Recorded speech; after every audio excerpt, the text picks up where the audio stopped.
A graça e a paz do nosso Senhor e Salvador Jesus Cristo. Amém. É tão bom a gente estar em casa, né? Levar a palavra assim em casa, porque o friozinho na barriga é menos.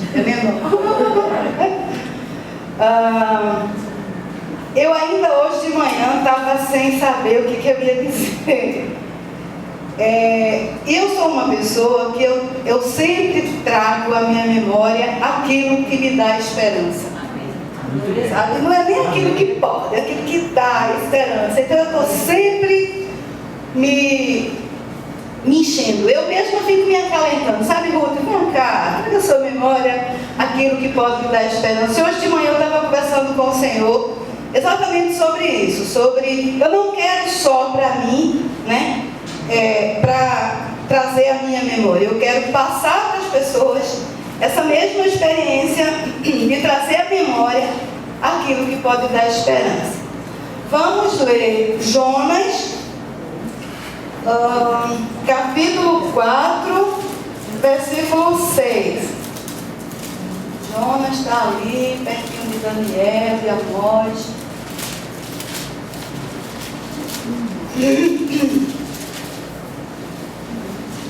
Jonas, capítulo 4, versículo 6. Amém? Amém. Desculpa, tem que tirar o microfone para descer, eu esqueci. A palavra do Senhor em Jonas 4, 6.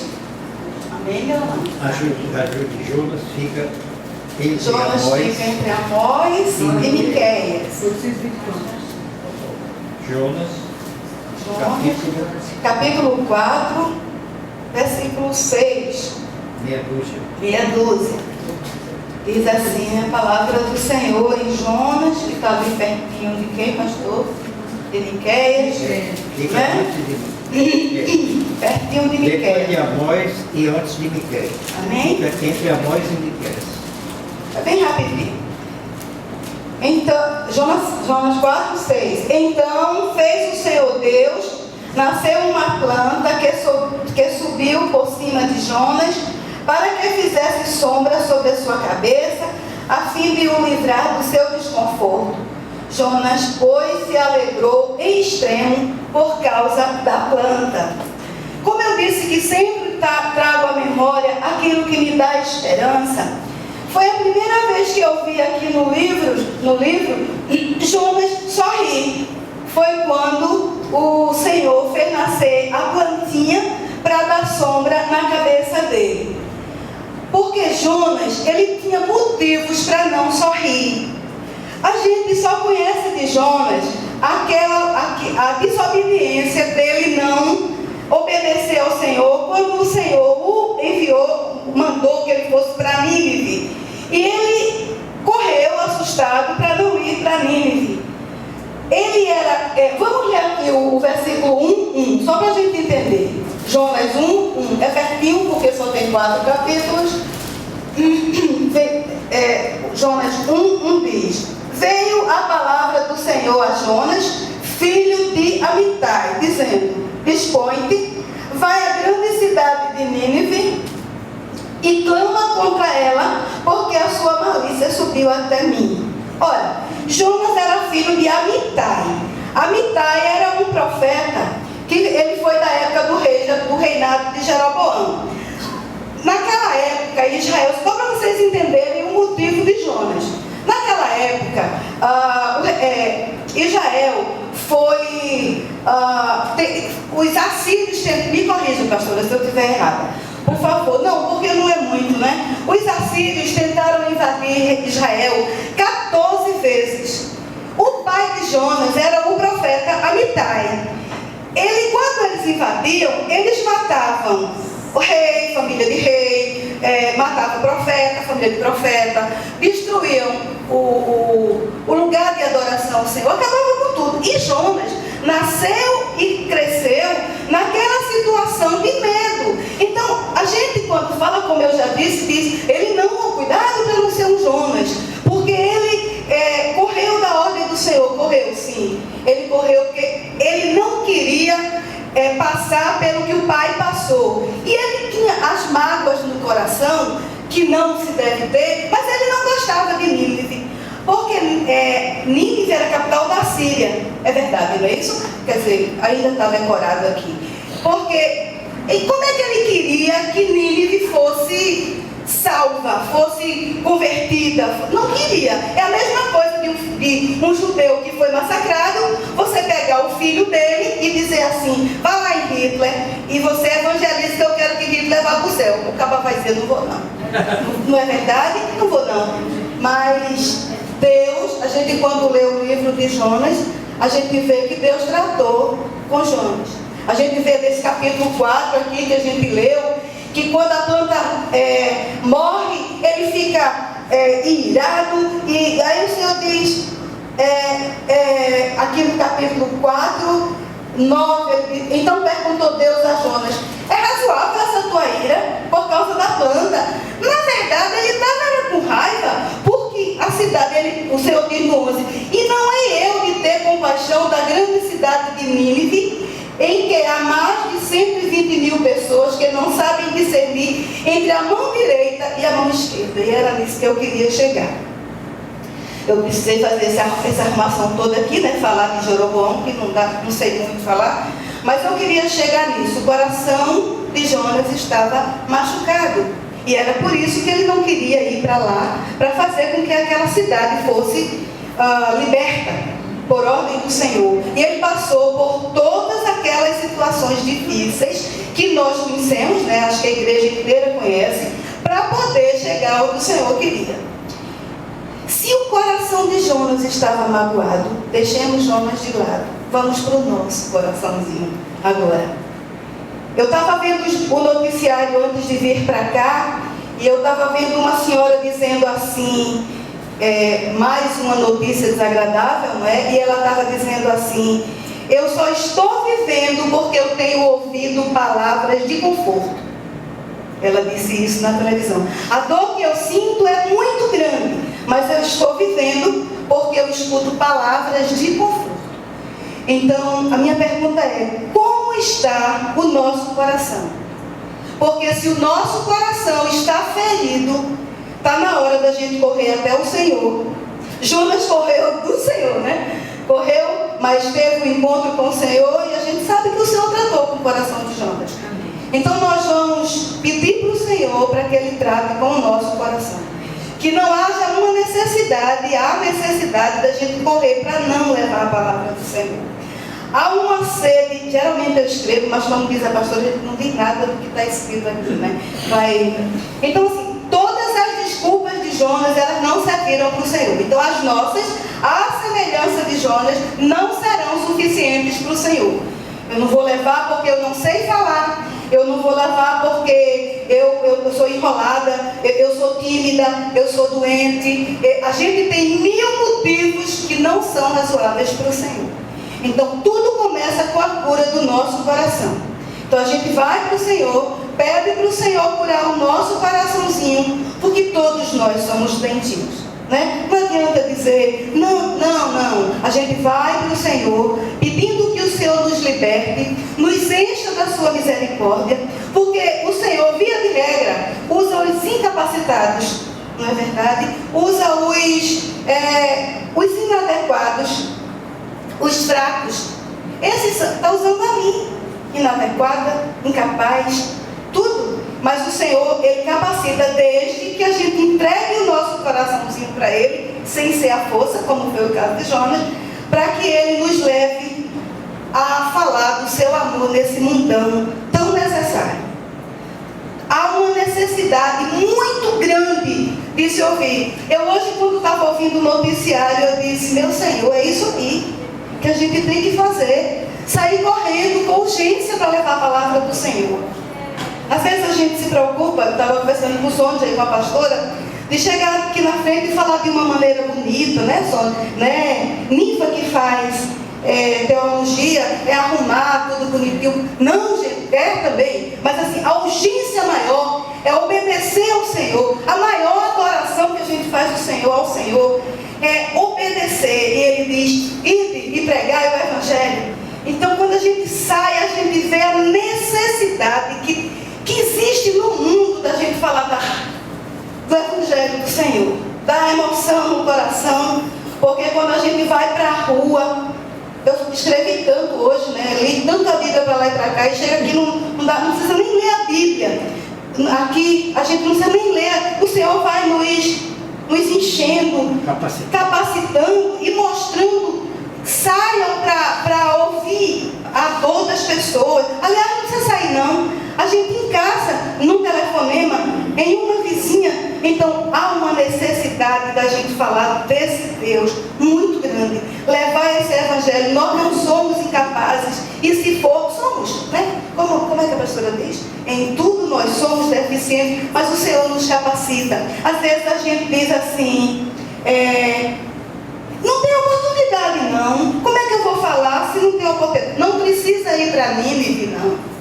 O rapaz foi levar água na minha casa, e aí eu disse assim, depois que eu ligava, ia sempre aquele rapazinho, aí eu dizia assim para ele, eu disse uma vez, você conhece Jesus? Aí ele olhou para mim assim, eu não conheço não. Pela sua cara, você disse assim, brincando, né? Era um rapaz. E aí eu comecei, veja que história linda. Como é simples a gente falar do Senhor, gente, é pegar a oportunidade. Desculpa aí, pastor, eu não estou pregando, mas eu estou conversando sobre o Senhor. Aí ele disse assim, ele ficou olhando para mim, e aí eu amo falar do Senhor. Eu comecei, falei. Aí o Senhor disse assim ao meu coração, Ruth, diga a ele que eu vou mudar a sorte dele. Eu disse, mas Senhor, é a primeira vez que eu estou falando do Senhor para ele. Aí eu disse a ele, ô Márcio, o Senhor está dizendo a mim que vai mudar a sua história. Ele disse, é mesmo? Ele disse, como a senhora? O senhor não viu assim? Eu disse a ele, falou ao meu coração, expliquei um pouquinho para ele. Passou. Esse moço nunca mais entregou água lá em casa. Outro dia, eu vinha caminhando pela Bernardo Vieira, eu encontrei ele com uma moça, isso, um ano depois. Aí ele fez, irmã! Aí eu olhei, eu sou meu filho, como vai? Já não lembrava o nome dele. E aí ele disse, mas irmã, essa daqui é a minha noiva. Ela é crente. Eu já conheci ela crente. Eu já a conheci crente, não é? Aí eu disse, que bênção. Ele disse, irmã, a senhora se lembra que a senhora disse que Deus ia mudar a minha história? Eu disse, me lembro. E o Senhor realmente estava me lembrando. Ele disse, irmã, senta aqui. Eu disse, mas não tem onde sentar, vamos se recostar aqui. Aí ele disse, olha, eu sou crente. A senhora se lembra daqueles que me lembram? Ele disse, a senhora se lembra que minha irmã, eu trabalho numa empresa. E nesse menino me contou isso com alegria. Ele disse, eu trabalho numa empresa, eu recebo vale transporte, ticket de alimentação, minha carteira é assinada. Minha irmã, essa minha noiva, Deus me deu de presente. Minha irmã, olha, eu sou crente. Disse o nome da igreja, disse tudo. Ele estava numa alegria. Sua irmã, a minha noiva também começou a trabalhar. E eu achei interessante, minha irmã, que ela já era crente. Aí eu disse, meu Deus, como o Senhor é lindo. E nesses momentos eu fico assim, naquela alegria de encontrar outro para contar de novo a mesma história. Para sair evangelizando, para ouvir, sabe? Para que as pessoas escutem que Deus não só promete, Deus cumpre. Então, quando a gente sai, a gente escuta, as pessoas não sabem nada de Deus. Alguns missionários, eles dizem assim, quando a gente vai para a África, não sei para onde, as pessoas não sabem nem o que é Coca-Cola. Não precisa ir tão longe, não. Eu entrei no shopping, porque eu fui barrada de pregar no shopping. Eu entregava a literatura do shopping e eles me barraram, vocês já sabem. Porque não pode panfletar. E eu panfletava, entregava, e eles me proibiram. E eu não faço. Mas aí eu vou assim, de uma outra maneira. Todos obedecendo, não. Tipo assim, eu vou comprar uma blusa. Aí quando eu entrei na loja, aí eu olhei a blusa, eu disse, mas que blusa cara. E já tinha uma atendente junto de mim. Aí ela disse assim, mas a senhora parcela, você mais paga, não quero não. Apesar de ser filha do dono do ouro e da prata, aí ela disse, seu pai é dono do ouro e da prata. Peguei a oportunidade e aí eu fui falar do Deus, dono do ouro e da prata, do qual eu sou filha. Hoje essa moça é convertida e ela fica do mesmo jeito que eu fico no shopping, fazendo a mesma coisa, porque ela descobriu quem é o dono do ouro e da prata, quem é que nos dá paz, sabe? Nós temos as nossas limitações, mas elas não são suficientemente desculpas para o Senhor, porque Ele nos capacita. Hoje, falar em limitações, veja como as coisas vêm à nossa memória. O moço foi lá em casa e eu evangelizei na minha casa entregando água, portanto não falta oportunidade. oportunidade. Fui comprar uma blusa, usei o momento, fiz a mesma coisa. A gente tem que estar sempre aberto para levar o Senhor, para nos encher do Senhor verdadeiramente, em espírito e em verdade. Quando eu falo de ouro, não é que eu quero só o ouro no sentido literal, mas eu quero a paz do Senhor na minha vida. Sabe, que só Ele dá e que excede. Quando a gente começa a falar dessa paz do Senhor, ninguém entende se você está numa situação difícil, ou de doença, ou financeira. As pessoas não entendem, mas essa paz excede todo o nosso entendimento, não é verdade? E hoje de manhã, quando eu saí, eu fui atravessar as 3 faixas lá perto de casa, isso para falar em limitações. Aí eu estava assim, para tentar atravessar nas 3 faixas, estava muito movimento, e tinha 3 cavalos assim, e eu presto atenção em tudo. As pessoas dizem assim: como é que você consegue falar tão normal? Eu digo: porque eu ando prestando atenção em tudo. Se eu leio a palavra do Senhor, eu leio com atenção. Se eu escuto uma pregação, eu escuto com atenção.